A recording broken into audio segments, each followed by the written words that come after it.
Pemirsa, seorang bule asal Algeria ditangkap unit Buser Polsek Kute karena mencuri tas yang berisi uang tunai milik warga Prancis saat mandi di kolam renang sebuah restoran di Kute. Tersangka mengaku mencuri dengan alasan mabuk. Polisi menangkap tersangka Badreddin Sanhaus, asal Algeria, yang menginap di sebuah legian Kute. Tersangka terlibat aksi pencurian tas milik di kursi damai warga Prancis. Terbongkarnya aksi pencurian ini ketika korban kehilangan tas yang berisi uang tunai ribuan euro saat mandi di kolam renang Beach Lounge Kute. Tas tersebut diletakkan korban di bawah kursi.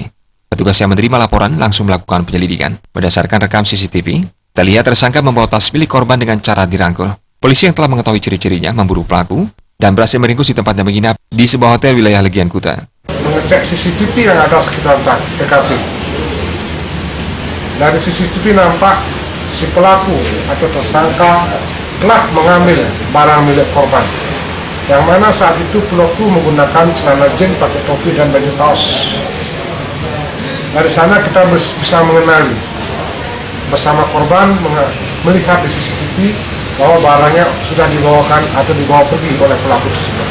Pengakuan Badreddin Sanhaus, aksinya mencuri dilakukan secara spontan ketika melihat tas korban di bawah kursi. Saat mencuri, ia mengaku mabuk, namun setelah polisi menelusuri aktivitasnya, tersangka ternyata berpura-pura mabuk. Tersangka yang berlibur di Bali ini sempat menukarkan uang korban dan menggunakannya. What is your activities? Activities in India? Yes. Just for holiday. For holiday? Yes. Okay. Kehabisan uang apa gimana sehingga You lost your money or you spend all your money, you didn't have money, so you steal this one? No, me drink. You still drink. Bule asal Algeria ini dijerat pasal 362 KUHP dengan ancaman 5 tahun penjara. Tai Suantara